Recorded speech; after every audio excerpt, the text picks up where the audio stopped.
ఒక ప్రజాప్రతినిధిగా ప్రజల ఆశీర్వాదంతో ముఖ్యంగా తెలంగాణ రైతాంగం అండగా నిలబడి ఒక జడ్పీటీసీగా శాసనమండలి సభ్యుడిగా శాసనసభ్యుడిగా పార్లమెంట్ సభ్యుడిగా ఈనాడు తెలంగాణ రాష్ట్రానికి అతి చిన్న వయసులో ముఖ్యమంత్రిగా అవకాశాన్ని ఇచ్చి ఆశీర్వదించిన లక్షలాది మంది తెలంగాణ రైతాంగానికి మనస్ఫూర్తిగా నేను కృతజ్ఞతలు తెలియజేస్తున్న మిత్రులారా మీకు అందరికీ తెలుసు ఈ తెలంగాణ గడ్డ మీద నుంచి ఆనాడు భూమి కోసం భుక్తి కోసం విముక్తి కోసం జరిగిన సాయుధ రైతాంగ పోరాటాలు మీకు తెలుసు ఆనాడు ఆదిలాబాదు అడవి బిడ్డలు రామ్జీ గోండు కొమరం భీం జల్ జమీన్ జంగల్ కోసం ఆనాడు అసూలు బాసిన విషయాలు తెలుసు ఈ తెలంగాణ మొత్తం ఈ తెలంగాణ చరిత్ర పుటల్ని ఒక్కసారి పరిశీలిస్తే భూమి చుట్టూనే మన పోరాటాలు భూమి చుట్టూతోనే మన త్యాగాలు భూమి చుట్టూతోనే మన జీవితాలు భూమితో బుడిపడ్డ జీవితం మన తెలంగాణ రైతాంగ జీవితం ఇయాల మన సొంత కుటుంబ సభ్యులను ఎంత ప్రేమగా చూసుకుంటామో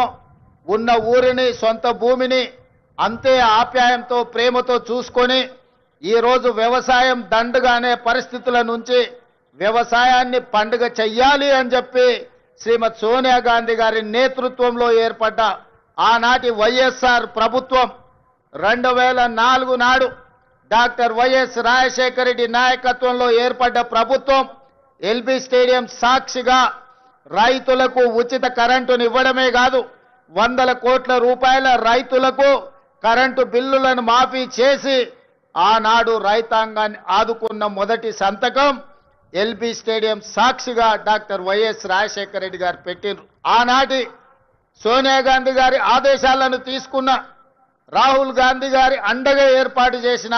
ఈ ప్రజా ప్రభుత్వం మొట్టమొదటి ప్రాధాన్యత రైతాంగం మేం ప్రధానంగా ఈ ప్రజా ప్రభుత్వంలో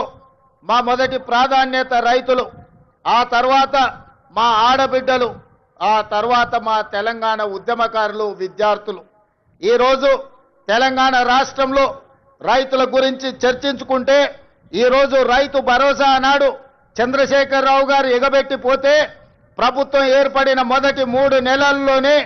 7,625 కోట్ల రూపాయలను వారు ఎగవేసిన రైతు భరోసా నిధులను మన ప్రభుత్వం మన ఆర్థిక మంత్రి బట్టి విక్రమార్క గారు మొట్టమొదటి విడతలో రైతు భరోసా నిధులను వేయడం జరిగింది ఇదే కాదు ఎన్నికలప్పుడు ప్రజలకు మాట ఇచ్చినాం కాంగ్రెస్ పార్టీ అధికారంలోకి వచ్చిన వెంబడే అప్పుల్లో కూరుకుపోయిన ఈ రైతుల ఆత్మగౌరవం నిలబెట్టాలి అనంటే రైతులకు రుణమాఫీ చెయ్యాలి ఆ రైతులకు 2 లక్షల రూపాయల వరకు రుణమాఫీ చేస్తామని ఎన్నికల సందర్భంగా మాట ఇచ్చినాం పార్లమెంట్ ఎన్నికల సందర్భంలో రైతాంగానికి వివరించినాం దాన్ని దృష్టిలో పెట్టుకొని మొదటి సంవత్సరంలోనే 25,35,964 మంది రైతులకు 20,617 కోట్ల రూపాయలు వాళ్ళ ఖాతాలో వేసి 2 లక్షల రూపాయల వరకు రైతుల మీద ఉన్న భారాన్ని అప్పు విముక్తి కలిగించినాం 15 ఆగస్టు నాడు ఏ విధంగా అయితే దేశానికి స్వతంత్రం వచ్చిందో అదే 15 ఆగస్టు 2024 నాడు ఈ రైతులకు రుణం నుంచి విముక్తి కలిగించి రుణభారంని తొలగించిన ప్రభుత్వం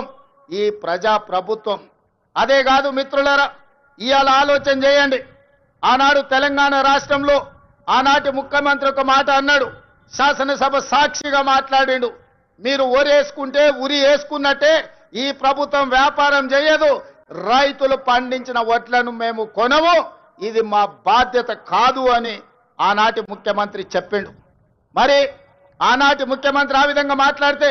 మన ప్రజా ప్రభుత్వం అధికారంలోకి వచ్చిన వెంబడే రైతాంగానికి ఒక మాట చెప్పినాం మీరు వరి పండించండి చివరి గింజ వరకు కొంటాం కొనడమే కాదు కనీస మద్దతు ధర ఇవ్వడమే కాదు సన్న వడ్లు పండించండి 500 రూపాయల బోనస్ ఇచ్చి మీరు పండించిన పంటను మేము కొంటామని తెలంగాణ రైతాంగానికి మాట ఇచ్చినాం మా మాట నమ్మి మా మీద విశ్వాసం ఉంచి మా మీద పూర్తి నమ్మకంతో పోయిన సంవత్సరం ఈ దేశంలోనే వరి పండించడంలో మొట్టమొదటి స్థానాన్ని తెలంగాణ రాష్ట్రం సాధించింది 2,80,00,000 మెట్రిక్ టన్నుల వడ్లను ఉత్పత్తి చేసి దేశంలోనే మొదటి స్థానంలో నిలబడ్డ తెలంగాణ రాష్ట్రం సన్న వడ్లకు 500 రూపాయల బోనస్ ఇవ్వడమే కాదు, మీరు పండించిన పంట వడ్లకు 48 గంటల్లోనే మీ ఖాతాలో నగదు బదిలీ చేసినాం. ఆనాడు తాలు పేరు మీద, ఆనాడు తడి పేరు మీద, తుట్టి పేరు మీద క్వింటాల్కు 10 కిలోలు దళారులు దోసుకుంటుంటే మనం ప్రభుత్వంలోకి వచ్చిన తర్వాత ఈ దళారులను, ఈ మిల్లర్లను ఎవరైతే మోసం చేస్తుండ్రో మీ తోలు తీస్తాం, 1 కిలో కూడా తక్కువ తూకం చేసినా మీ తోలు ఒలుస్తామని చెప్పి తాలు పేరు మీద, తడి పేరు మీద జరుగుతున్న దోపిడీని నిలువరించి రైతులను ఆదుకున్న చరిత్ర ఈ రోజు మన ప్రభుత్వాన్ని అని చెప్పి నేను ఈ సందర్భంగా చెప్పదలుచుకున్న మిత్రులారా ఇయాల దేశంలో తలెత్తుకొని గర్వంగా నిలబడి ఈ దేశంలోనే అత్యధికంగా వరి ధాన్యాన్ని ఉత్పత్తి చేసే రాష్ట్రం మాది. మా దగ్గర గిట్టుబాటు ధరనే కాదు 500 రూపాయల బోనస్ ఇస్తున్నామని చెప్పి గర్వంగా చెప్పుకునే రాష్ట్రం ఏదైనా తెలంగాణ దేశంలో ఉంది అంటే అది తెలంగాణ రాష్ట్రం అన్న సంగతి నేను గుర్తు చేయదలుచుకున్న మిత్రులారా.